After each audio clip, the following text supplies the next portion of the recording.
નમો લોહી સૌ હરિહંતાણમ નમો લોહી સૌ વેદાણમ નમો લોહી સૌ આયર્યાણમ નમો લોહી સૌ જયાણમ નમો લોહી સૌ ત્રિકાળવતી શ્રાવણમ ઓમકાર બિંદુ સંયુક્ત નિત્યમ જયંતી યોગિના કામદમ ઔષધો છે ઓંકારાય નમો નમઃ મંગલમ ભગવાન મંગલમ ગૌતમોની મંગલમ કુંકુંડારી વિજેન્દ્રમોસુ મંગલમ નમઃ સમયસારાય સ્વાનુભૂત્યા ચકાસ્તિ સ્વભાવાય ભવાય સર્વમાં વિભાવ નિયુત નિરાકાર.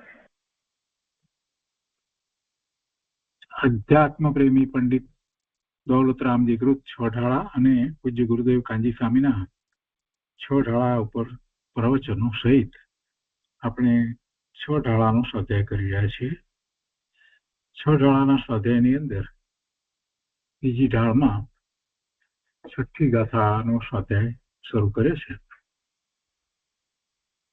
સાત તત્વ અથવા નવ પદાર્થ અને એને જીવ જેમ છે તેમ જાણતો નથી, એના સંબંધી એની વિપરીત માન્યતા છે.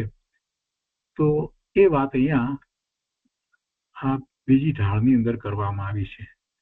અને એમાં અહીંયા છઠ્ઠી ગાથામાં બંધ અને સંવરની ઓળખાણમાં ભૂલ, બંધ તત્વ અને સંવર તત્વમાં જીવને કેવી રીતે ભૂલ છે એ એમાં કહેવામાં આવ્યું. ગાથાનો કેટલોક ભાગ આપણે પૂજ્ય ગુરુદેવના ગાથાનો અન્વયાર્થ, ભાવાર્થ અને એની ઉપર પૂજ્ય ગુરુદેવ કાંજી સ્વામીએ જે વિસ્તાર કર્યો છે એની થોડી શરૂઆત આપણે કરી છે. અહીંયા ફરીથી એટલું વાંચનમાં લઈએ છીએ કે પોતાનું જે ચેતન રૂપ નિજ પદ છે તેને ભૂલીને અજ્ઞાની જીવ શુભ તે સારું અને અશુભ તે ખરાબ એમ માને છે, અને તે શુભ અશુભ બંધના ફળમાં રાગ દ્વેષ કરે છે. પોતાનું સ્વરૂપ શુભ અશુભ બંને બંધન વગરનું છે. સ્વરૂપમાં શુભ કે અશુભ કાંઈ નથી. તેને એવા પોતાના સ્વરૂપને ઓળખતો નથી અને બંધ ભાવને પોતાનું સ્વરૂપ માને છે. આ બંધ તત્વની ભૂલ છે. વળી આત્માના હિતના કારણ એવા જે વિતરાગતા અને સમ્યક જ્ઞાન તેને તે કષ્ટદાયક દુઃખદાયક માને છે. સમ્યક જ્ઞાનની સાથે સમ્યક દર્શન પણ હોય જ. એટલે સમ્યક દર્શન, સમ્યક જ્ઞાન અને રાગ વગરનું ચારિત્ર, આવા સંવર ભાવ આત્માને પરમ સુખ દેનાર છે. પણ અજ્ઞાનીને તેમાં કષ્ટ લાગે છે એટલે સંવર તત્વને પણ ઓળખતો નથી. અહીંયા સુધી આપણે સ્વાધ્યાય કર્યો છે. હવે આગળ રહીએ છીએ. ગુરુદેવ કહે છે કે ચેતન રૂપ નિજ પદને ભૂલેલો અજ્ઞાની શું કરે છે? પોતાના ચૈતન્ય સ્વરૂપને ભૂલી ગયો છે. ભૂલી ગયો છે એટલે એને ક્યારેય જાણ્યું જ નથી. તો શબ્દમાં તો એમ જ કહેવાય ને કે પોતાના સ્વરૂપને ભૂલીને, પણ ભૂલ્યો ક્યારે કહેવાય? ખરેખર જોઈએ તો પહેલા ખબર હતી ને પછી એને ભૂલે એમ આપણે સમજીએ. અહીંયા તો પહેલેથી એને ખબર જ નથી કેવો છે આત્મા, અનંતકાળથી એને જાણ્યો જ નથી. કોઈકને એવું હોય કે એને જાણ્યો હોય અને ભૂલી ગયો હોય, પણ મોટે ભાગે તો એને જાણ્યો જ નથી.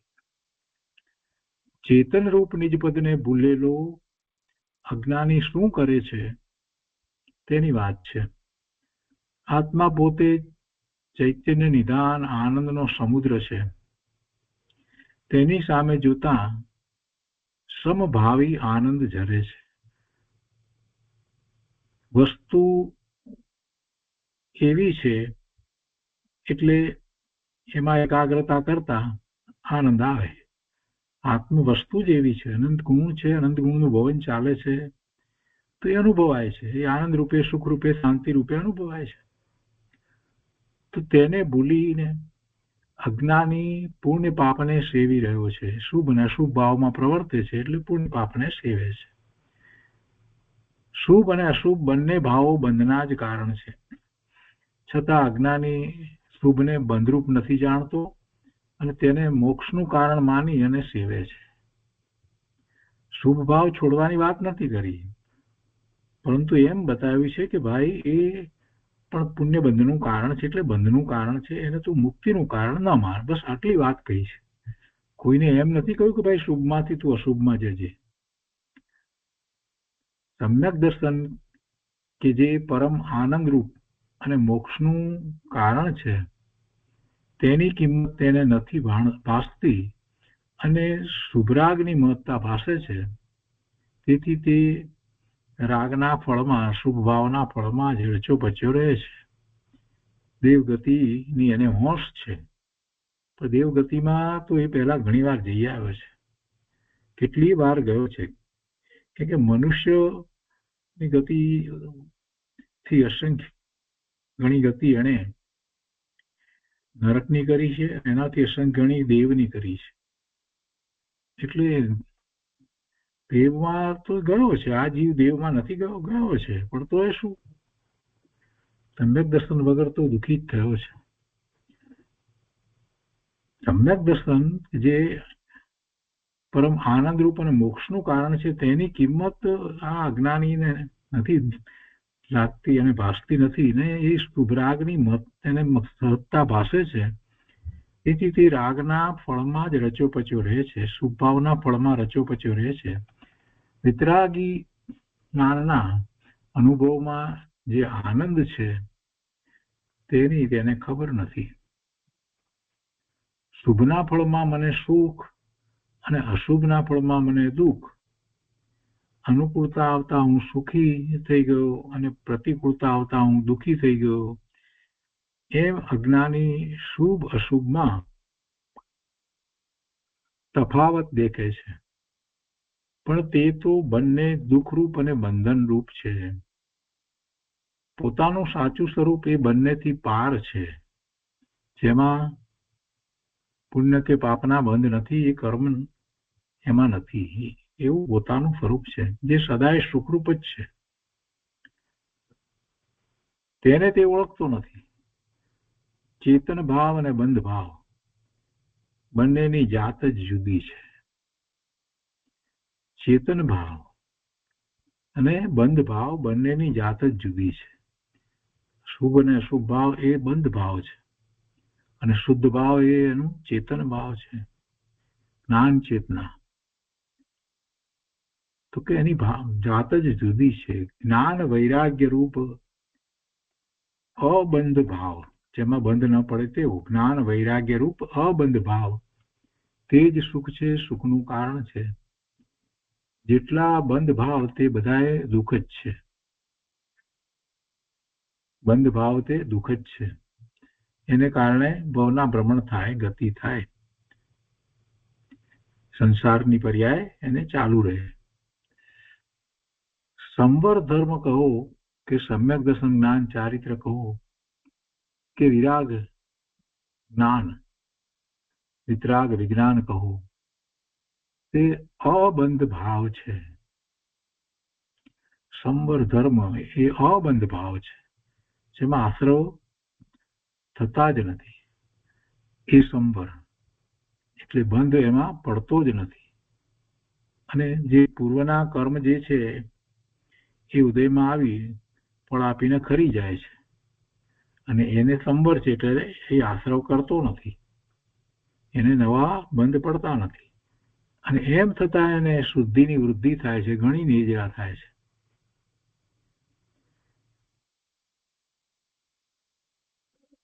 તે આત્માને મહા આનંદરૂપ છે.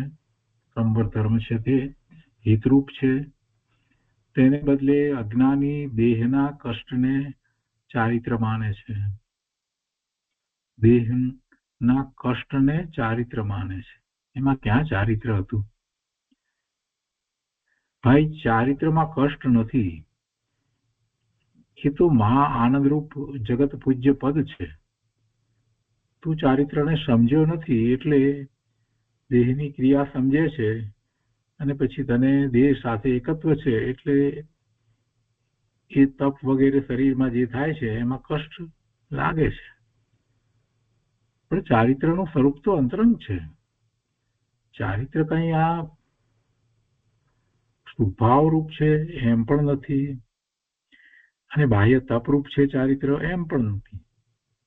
ચારિત્ર તો અંતરંગ વસ્તુ છે, જેમાં સાચા સુખ આનંદની પ્રાપ્તિ થાય એ ચારિત્ર છે. એટલો રાગ ઘટે છે એટલો વિશેષ આનંદ સુખ નો અનુભવ થાય છે. ચારિત્ર કાંઈ દેહની દશામાં નથી, ચારિત્ર કાંઈ રાગમાં નથી. ચારિત્ર તે તો ચેતનમાં રમણતા છે. તેમાં દુઃખ કેવું? એમાં દુઃખ હોય નહીં.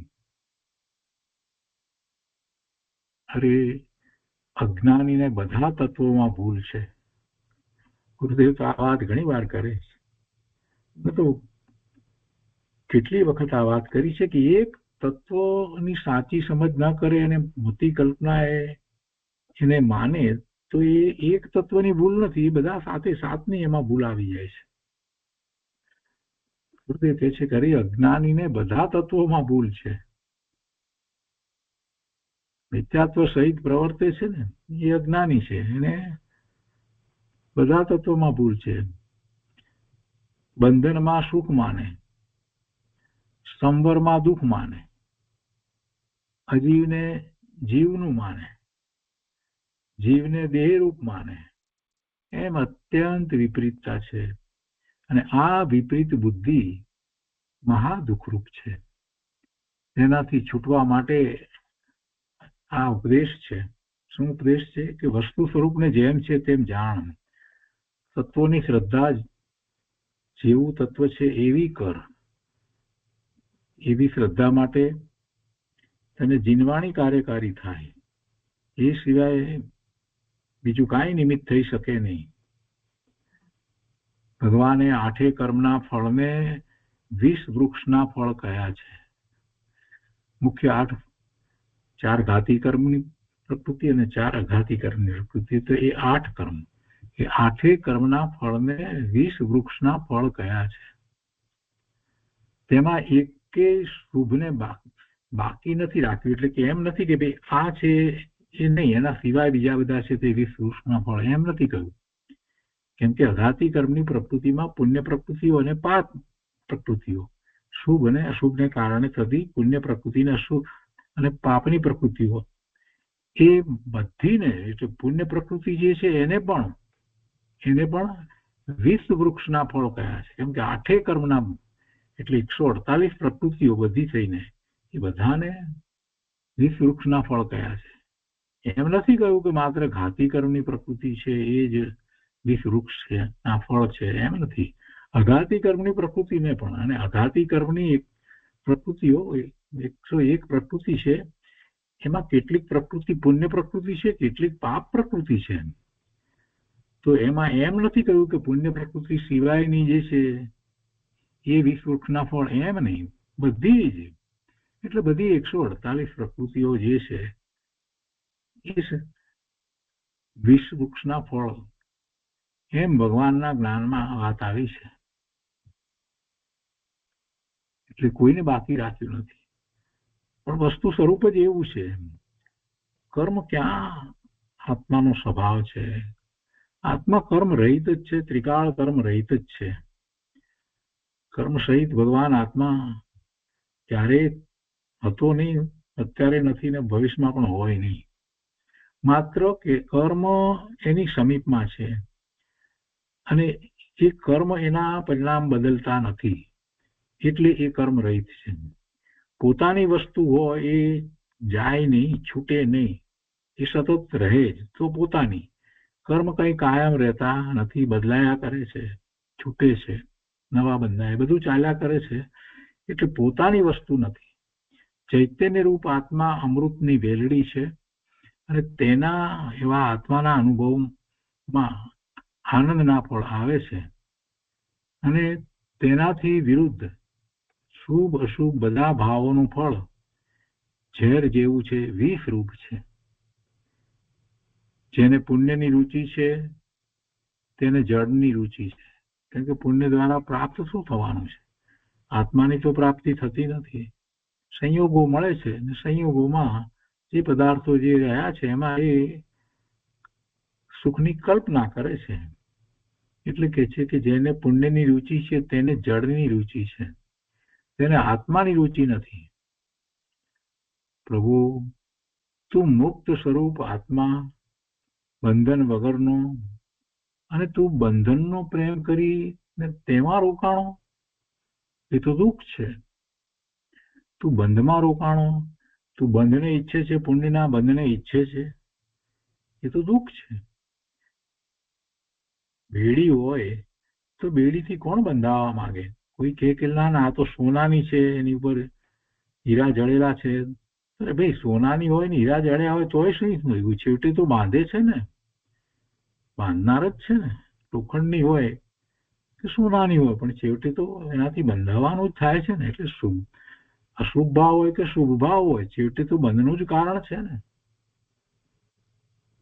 એટલે બંધનમાં અમુક બંધન સારું ને અમુક બંધન ખરાબ, એવા બે ભેદ નથી. બંધન બંધન છે, એકે બંધન સારું નથી. બંધન વગરની મુક્તિ તે જ સારી છે.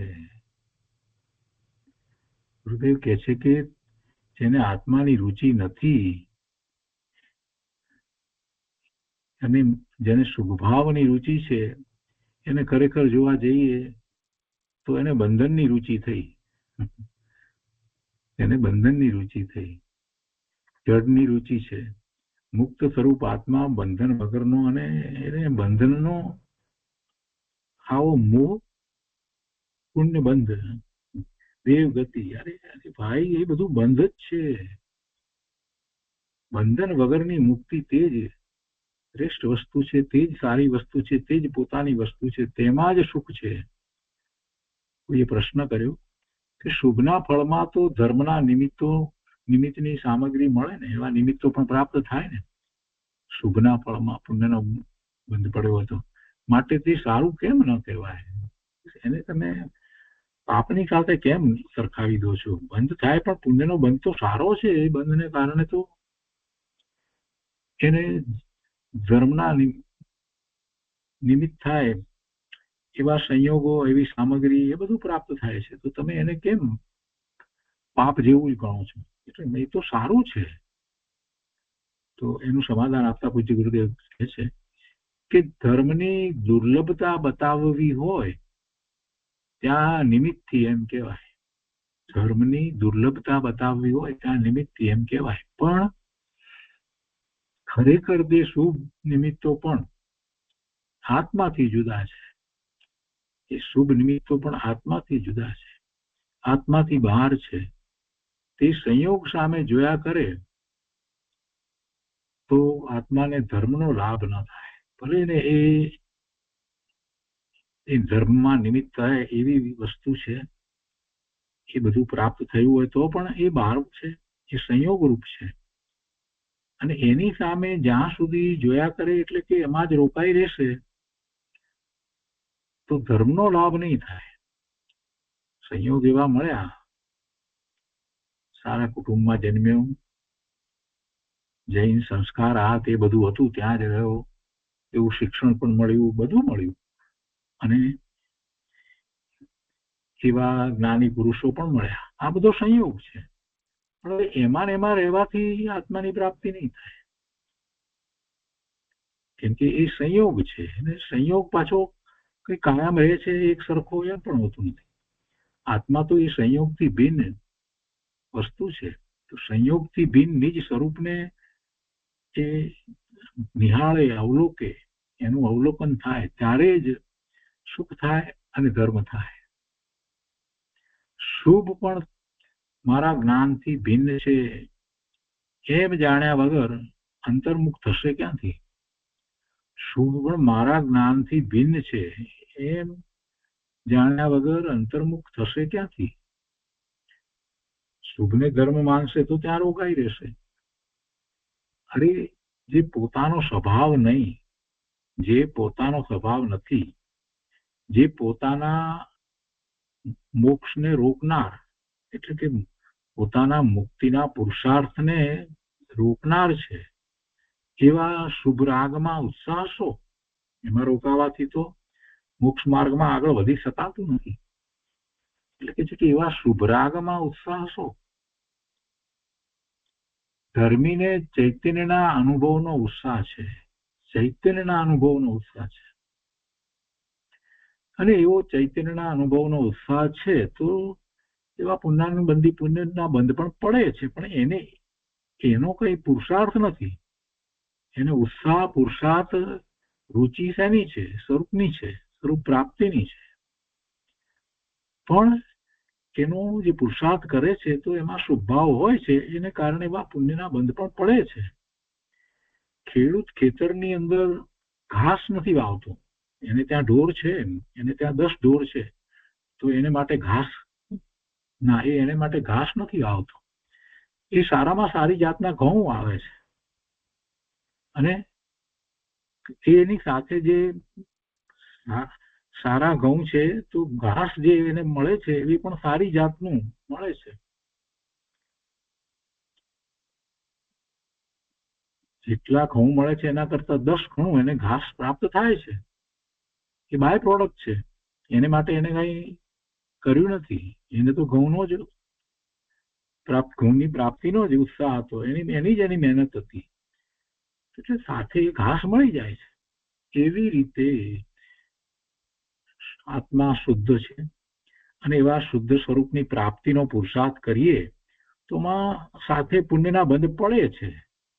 પુણ્ય માટે કોઈ પુરુષાર્થ કરવામાં આવતો નથી.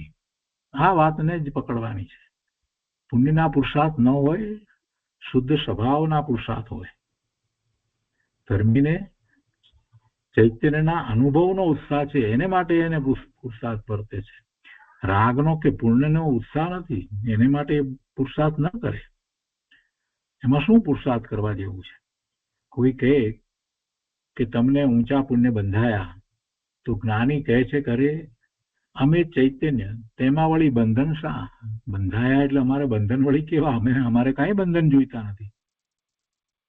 બંધન વડે અમારી શોભા નથી, પણ શરમ છે. બંધન વડે અમારી શોભા નથી, પણ શરમ છે. ભગવાન આત્માને બંધન, આ તો શરમજનક વાત છે. બંધન ભાવમાં અમે નથી, તેમાં અમને હોશ નથી.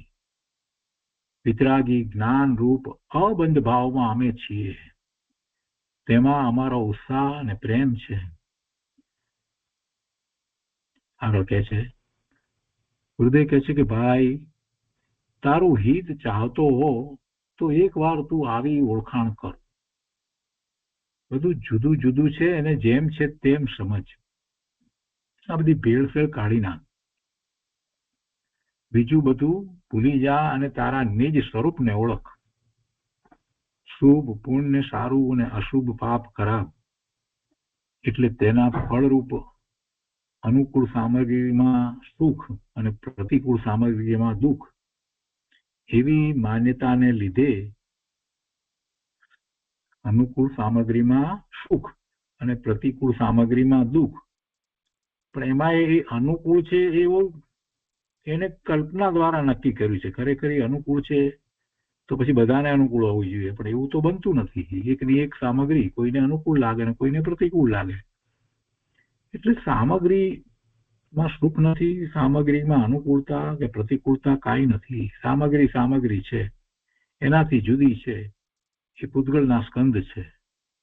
પણ એમાં આવી સુખ દુઃખની કલ્પના કરી અને એવી માન્યતાને લીધે બધે ઠેકાણે રાગ દ્વેષ કરી ને અજ્ઞાની દુઃખી જ થાય છે.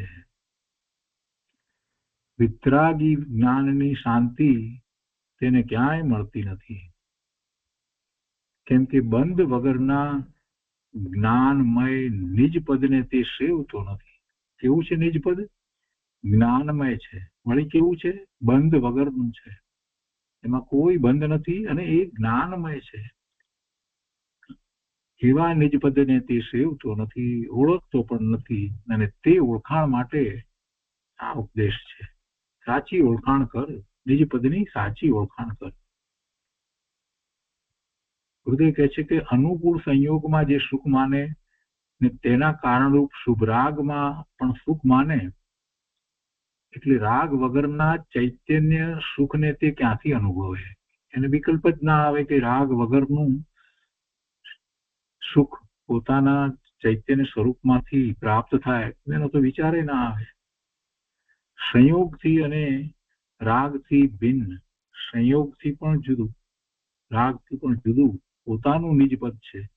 એવા નિજપદને ભૂલ્યો તે મોટી ભૂલ છે. સંયોગમાં અને રાગમાં તને સુખ લાગે છે, પણ તેમાં સુખ છે જ નહીં. અરે ભાઈ, સુખ તો રાગમાં હોય કે વિતરાગતામાં હોય? સુખ શેમાં હોય? રાગમાં હોય કે વિતરાગતામાં હોય? વિતરાગતામાં તારું સુખ છે, તેને તે કદી જાણ્યું નહીં. રાગને અને પુણ્ય બંધને સારો માન્યો. પુણ્યના બંધ પડે એટલે રાજી થાય છે કે આહા, શુભ ભાવને કારણે અમને એવા બંધ પડ્યા પુણ્યના, હવે તો દેવગતિ થશે. અમે પાછા કોઈ કહેવા વાળા એવા મળે, બહુ તમને તો બહુ પુણ્યનો બંધ પડ્યો છે, તમારી તો દેવગતિ થશે, એટલે રાજી થાય. અરે ભાઈ, બંધ પડ્યો છે, બંધ. મુક્તિની વાત નથી ત્યાં. એમાં રાજી થવા જેવું શું છે? એમાં અરખાવા જેવું શું છે? કેટલાક તો એવા બાહ્ય તપ વગેરે કરે છે, એમાં નિદાન પૂર્વક કરે છે કે આના ફળ સ્વરૂપે પોતાને દેવગતિ થાય વગેરે. બંધને ઈચ્છે છે. હૃદય કહે છે કે સુખ તો રાગમાં હોય કે વિતરાગતામાં? વિતરાગતામાં તારું સુખ છે, તેને તે કદી જાણ્યું નહીં. રાગને અને પુણ્ય બંધને સારો માન્યો, તેમાં મોક્ષની શ્રદ્ધા ન રહી. પછી મોક્ષની શ્રદ્ધા ઉત્પન્ન જ નથી થતી.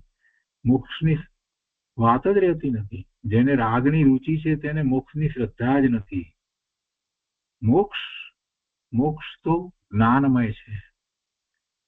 મોક્ષ તો જ્ઞાનમય છે, કેમ કે આત્માનું સ્વરૂપ જ્ઞાનમય છે. એવા પોતાના સ્વરૂપે જ્ઞાન સ્વભાવે પરિણમ જવું, એ જ મોક્ષ છે, એ જ મુક્તિ છે. મોક્ષ કઈ રાગમય નથી. જ્ઞાન સ્વભાવની જેને શ્રદ્ધા નથી, પોતાના જ્ઞાન સ્વભાવની જેને શ્રદ્ધા નથી, તેને મોક્ષની કે સાતે તત્વની શ્રદ્ધામાં ભૂલ છે. પોતાનું હિત શેમાં છે એની તેને ખબર નથી, અને પોતાને દુઃખરૂપ બંધ ભાવો કેવા છે તેની પણ એને ખબર નથી. બંધ ભાવમાં ને બંધ ભાવમાં જ રહ્યો છે, એટલે એને ખ્યાલ નથી આવતો કે અબંધ દશા કેવી હોય. એની તો કલ્પના નથી.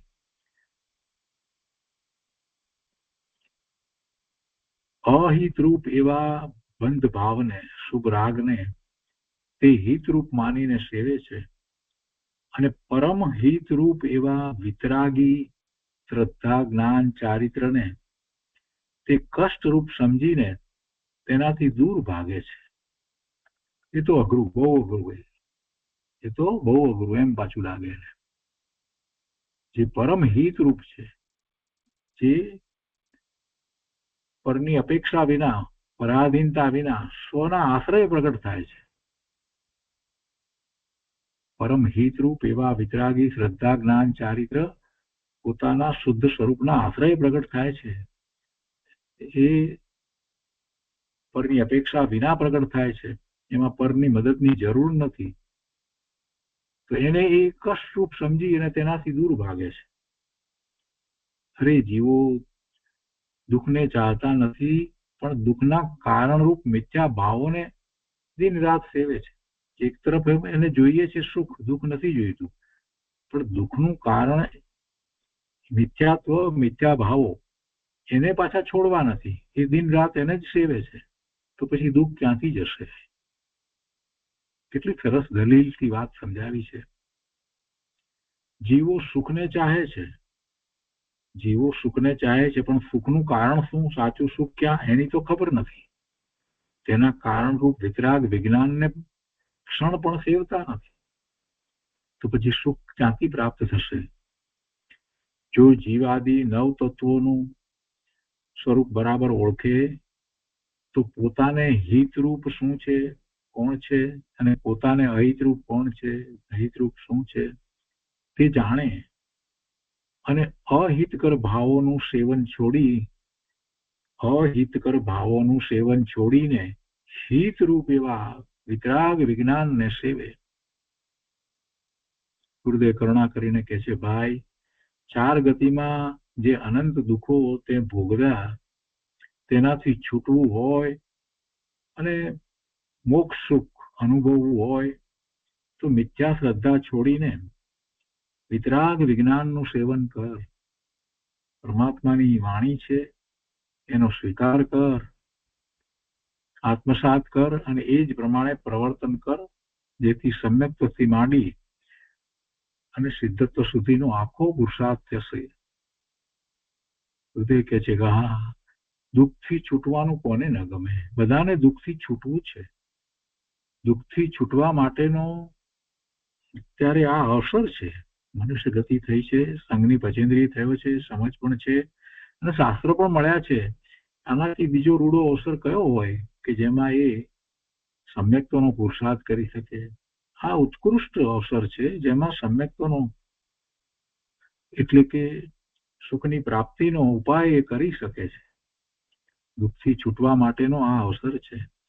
તેમાં હે જીવ, તું પ્રમાદી ન થઈશ, એમાં પ્રમાદી નહીં થા. મોહમાં ઊંઘતા જીવોને જગાડીને સંતો તેમનું નિજપદ દેખાડે છે. રાગ તે તારું નિજપદ નથી, તારું નિજપદ તો ચૈતન્યમય છે. આવા નિજપદને વિસરીને, આવા નિજપદને ભૂલીને પુણ્યમાં પ્રીતિ તું ન કર. પુણ્યના ઉદયો છે, ઠીક વાત છે, અનુકૂળતા છે તો એનો લાભ લઈ અને ધર્મમાં પ્રવર્તન કર.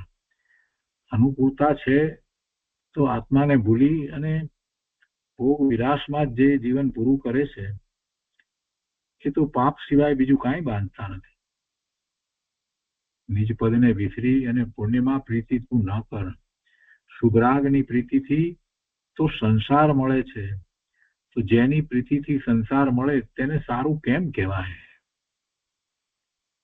જે જીવ પુણ્યને ઈચ્છે છે તેને તો પરમાર્થથી બાહ્ય કહ્યો છે, એ તો બહિરાત્મા છે.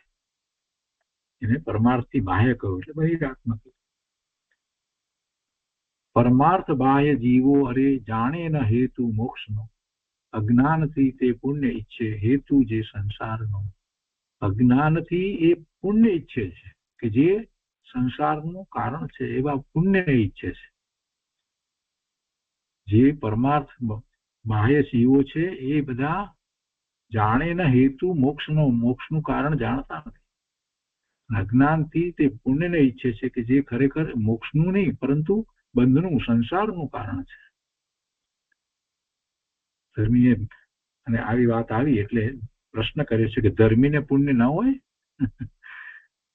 ધર્મીને પુણ્ય ન હોય એની ક્યાં ના પાડી છે ભાઈ? પણ ધર્મીને ઘાસ નથી વાવવું. ખેડૂત ઘાસ નથી વાવતો, ઘઉં આવે છે, એટલી વાતમાં સમજી જા ને પ્રભુ. ધર્મીને પુણ્યના બંધ પડે એ તો બાય પ્રોડક્ટ જેવું છે. જે શુદ્ધ ભાવનો પુરુષાર્થ કરે એને જ પુણ્યાનુબંધી પુણ્યના બંધ પડે છે. બાકી તો જે પુણ્યના બંધ પડે ને એ પાપાનુબંધી પુણ્યના બંધ હોય કે જેના ઉદયમાં એ ભોગવટા ભોગવી અને છેવટે એ હલકી ગતિમાં જાય, તિર્યંજમાં જાય. એટલે પુણ્ય તો હોય, અને ધર્મીને પુણ્ય હોય એ તો ઊંચા પ્રકારનું પુણ્ય હોય. ધર્મીને પુણ્ય ન હોય એવી ક્યાં વાત છે? પુણ્ય હો ભલે, પણ ધર્મી તો સર્વ પ્રસંગમાં પોતાને જ્ઞાતા દ્રષ્ટા સ્વરૂપે જાણે છે. એને પુણ્યના ફળ ભોગવવાની રુચિ નથી અને વધારે પુણ્ય ભેગું કરવાની એને તો રુચિ નથી. એ તો જ્ઞાતા દ્રષ્ટા રૂપે જાણે છે. આ બધા સંયોગો આવ્યા છે એ પૂર્વના કોઈ શુભભાવને કારણે પુણ્ય બંધ હતો એટલે એવા સંયોગો આવ્યા છે. એનો ઉદય છે અત્યારે પુણ્યનો એટલે છે. એટલે ધર્મી તો તે ક્ષણ માત્ર પણ નિજપદને ભૂલતો નથી. નિજપદને ધર્મી વિસરતા નથી, એ વિસારતા નથી, વિસરી જતા નથી, ભૂલી જતા નથી, ક્યારેય ભૂલતા નથી. પુણ્ય પુણ્યમાં અને નિજપદ નિજપદમાં, પુણ્ય પુણ્યમાં અને નિજપદ નિજપદમાં, એમ બંનેની ભિન્નતા જ્ઞાનીને ધર્મીને હોય છે. ગમે તેવા પ્રસંગે પણ ધર્મી જાણે છે કે હું તો જ્ઞાન દર્શનમય છું, તે જ મારું નિજપદ છે. $1,00,000ની લોટરી લાગી હોય ને તો એને કાંઈ નથી. પોતે કોણ છે એનું જ્ઞાન ભાન વર્તે છે તો એમ જ કે છે કે હું તો જ્ઞાન દર્શનમય છું ને એ જ મારું નિજપદ છે એ જ મારું સ્વરૂપ છે અને એ જ મારી લક્ષ્મી છે. નિજપદને સંભાળતો ચૈતન્ય જાગ્યો ત્યાં બહારના કોઈ સંયોગ તેને ક્યાં નડે છે. ચૈતન્યનું જે ભાન થયું તે શુભ કે અશુભ વખતે ખસતું નથી. શુભના સંયોગો, શુભ સંયોગ હોય એટલે પુણ્યને ઉદયને કારણે એવા સંયોગ હોય અને એ વખતે એનો શુભ ભાવ હોય, બધું હોય, તો પણ જે અનુભૂતિ થઈ છે, ચૈતન્યનું ભાન થયું છે, તો એ જ્ઞાન ચેતના એ ખસતી નથી, એ તૂટતી નથી, એને રહે જ છે, સતત રહે છે. અશુભમાં હોય, અશુભમાં હોય. સમ્યક દર્શન થયા પછી જ્ઞાન ચેતના રહે છે. નિજ પદને ભૂલીને પરપદ પોતાનું ભાસતું નથી. ગુરુદેવ આગળ પણ કહે છે કે શુભ અશુભથી રહિત, પુણ્ય પાપથી રહિત પોતાના ચૈતન્ય પદનું ભાન તો સમ્યક દ્રષ્ટિ ગ્રહસ્થને પણ હોય છે. સમ્યક દ્રષ્ટિ ગ્રહસ્થને પણ પુણ્ય પાપથી રહિત પોતાના ચૈતન્ય પદનું ભાન હોય છે. પણ ગ્રહસ્થને તેમાં વિશેષ લીનતા થતી નથી. મુનિઓને ચૈતન્યના ભાન ઉપરાંત ઘણી લીનતા હોય છે, ઘણી લીનતા હોય છે. ગ્રહસ્થ દશામાં વધારેમાં પાંચમા ગુણસ્થાન સુધી પહોંચે, કોઈક જ પહોંચે, કૃપાળુ દેવ જેવા, પણ ચોથા પાંચમા ગુણસ્થાનની અંદર એવી લીનતા થતી નથી કે જે મુનિઓને હોય છે, સાતમા ગુણસ્થાને હોય છે. મુનિઓને ચૈતન્યના ભાન ઉપરાંત ઘણી લીનતા છે, સ્વરૂપમાં ઘણી લીનતા છે. એ તો ઘણા આનંદમાં ઝૂલતા હોય છે. પંચ મહાવ્રત, નગ્નતા વગેરે 28 મૂળ ગુણના પાલનમાં તેમને કષ્ટ નથી લાગતું, એમાં કષ્ટ નથી, પણ વિતરાગ ભાવથી તેઓ મહાસુખી છે. એવા 28 મૂળ ગુણ સહિત ચારિત્ર હોય તો એમને કઈ કષ્ટ લાગે છે? ના, એ તો વિતરાગ ભાવથી એ તો મહાસુખી છે. ચક્રવર્તી રાજા કે ઇન્દ્ર કરતા પણ મુનિવરો ઘણા જ સુખી છે. જ્ઞાન વૈરાગ્યની ઉગ્રતાને લીધે ઘણો સંવર છે અને ઘણું સુખ છે. પણ અજ્ઞાની બહારની સગવડને જોનારો એમ માને છે કે મુનિઓ કષ્ટ સહન કરે છે. અજ્ઞાનીને એમ લાગે છે કે મુનિઓ કષ્ટ સહન કરે છે. મુનિ શું વેદે છે એનું આ અજ્ઞાનીને ક્યાંથી ભાન થાય? મુનિ આનંદને વેદે છે, આને એમ લાગે છે કે મુનિને તો કષ્ટ છે. ચારિત્ર દશામાં કષ્ટ દેખાય છે અજ્ઞાનીને. મુનિની ચારિત્ર દશામાં એને એમ લાગે કે મુનિ કષ્ટ વેઠે છે. પોતે અજ્ઞાન અંધકારમાં રહ્યો છે ને એટલે એને મુનિની વાત નહીં સમજાય. જો મહા આનંદરૂપ મુનિ દશા અને અજ્ઞાનીને કષ્ટરૂપ લાગે એવી દશા પણ અજ્ઞાનીને કષ્ટરૂપ લાગે છે. નિજ ઘરનો આનંદ એને કદી દેખ્યો નથી, ચાખ્યો નથી, અનુભવ્યો નથી. એને તો શરીરને અને રાગને દેખ્યા છે. દેહથી અને રાગથી પાર પોતાનું નિજપદ છે. દેહથી અને રાગથી પાર પોતાનું નિજપદ છે. તે નિજપદનો નિર્ધાર જીવે કદી કર્યો નથી.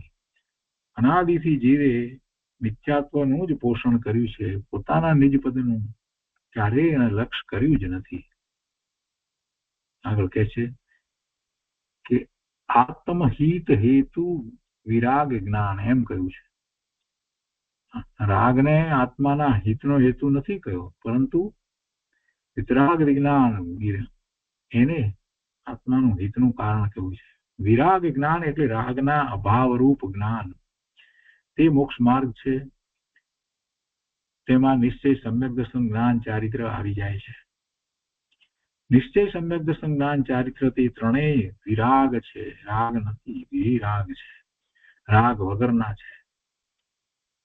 સ્વરૂપમાં સ્થિરતા થતા રાગનો અભાવ થાય તેને ભગવાને વૈરાગ્ય કહ્યો છે. એ વિતરાગતા છે. એ રાગનો અભાવ થાય એ વિરાગ, એ જ વિતરાગતા છે. તેમાં તો સિદ્ધ ભગવાન જેવો અતિન્દ્રિય આનંદ છે. એમાં દુઃખ કે કષ્ટ કેવું? જેમાં દુઃખ કે કષ્ટ લાગે તે આર્ત ધ્યાન છે. આર્ત ધ્યાન એ કઈ ધર્મ નથી. આર્ત ધ્યાન તો પાપ બંધનું કારણ છે. આર્ત ધ્યાનથી પાપના બંધ પડે, એ ધર્મ નથી. ધર્મમાં કષ્ટ હોય ને, ધર્મમાં કષ્ટ હોય નહીં. ધર્મમાં કષ્ટ ન હોય પણ આનંદ હોય, સુખ હોય, શાંતિ હોય. જેને દુઃખ દેખાય છે, જેને ધર્મની અંદર દુઃખ દેખાય છે અને આનંદ નથી દેખાતો, તેને પોતામાં ધર્મ થયો જ નથી. એ ધર્મમાં છે જ નહીં, ધર્મના માર્ગમાં જ નથી. જે હજી સ્વીકારતો નથી કે આત્મામાં આનંદ ભરેલો છે, બહારમાં નથી, એવી વાતનો જે સ્વીકાર કરતો નથી, એ બહારમાં ગમે તે ધર્મની ક્રિયા કરે પણ એ ધર્મના માર્ગમાં જ નથી. વિતરાગ વિજ્ઞાન પ્રગટ્યું જ નથી. ધર્મને જે દુઃખરૂપ કે કષ્ટદાયક માને છે, તેને ધર્મની અરુચિ છે. તે તો રાગને સુખરૂપ માનીને તેને રુચિથી સેવે છે અને પાપના બંધ કરે છે. બીજું શું કરે? રાગને સુખરૂપ માની અને તેને રુચિથી સેવે છે એટલે શું કરે? ભોગના ભાવ કરે, ભોગ ભોગવાના, એટલે પાપના બંધ કરે છે. આવા ઊંધા ભાવને લીધે જ જીવ સંસારમાં રખડે છે અને દુઃખી થાય છે. ભવના ભ્રમણ એના અટકતા નથી. ગુરુદેવ કહે છે કે અરે વિતરાગતામાં તે દુઃખ હોય, જરાક તો ભાઈ સમજ જરા, વિતરાગતામાં દુઃખ ન હોય.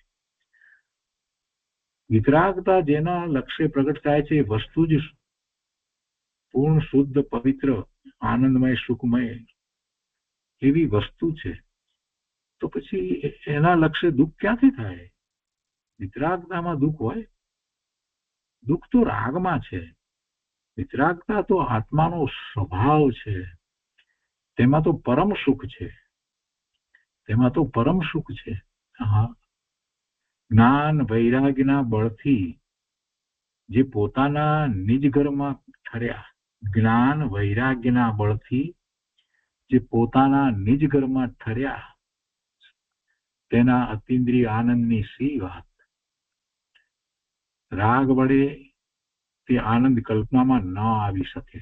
કેટલાક લોકો પૂછે છે કે તમે કહો છો આત્મામાંથી આવતો આનંદ અનુભવ્યો, તો એનું વર્ણન કરું. ભાઈ, આનંદ અનુભવની વસ્તુ છે, એના વર્ણન ન થાય.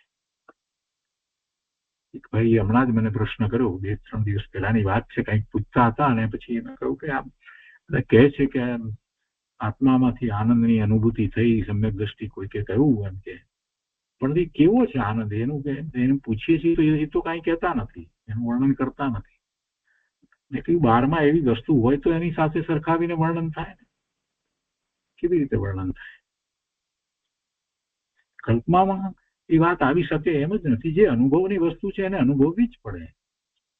તમે એમ કહો કે કેસર કેરીનો સ્વાદ કેવો, અરે એના વિશે નિબંધ લખીએ આખો મોટો 10 પાનાનો, તો એ કઈ સ્વાદની ખબર થોડી પડે છે. એ અનુભવવાની વસ્તુ છે.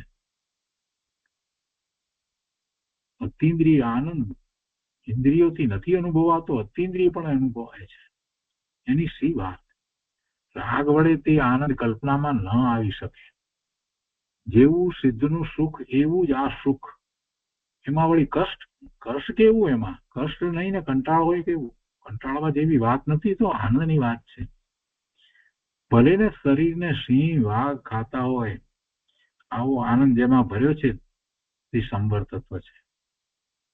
એ વખતે બહારમાં ગમે તે પરિસર હોય, ઉપસર્ગ હોય, બધું હોય, તો પણ મુનિને આનંદની દશા જે છે એની શું વાત થાય?